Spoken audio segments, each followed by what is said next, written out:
V rezidencii pri Kaštieli máme hotovo. Teda takmer hotovo.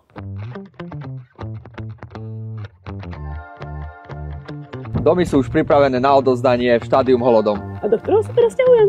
Čítam? Na výber sú dve možnosti. Bungalow s väčším pozemkom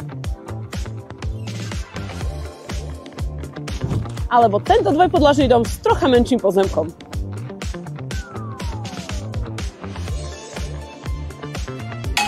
David, mne príde, že to ešte celkom dosť veľa roboty. a práve preto je vynikajúcou voľbou dokončenie na kľúč od developera.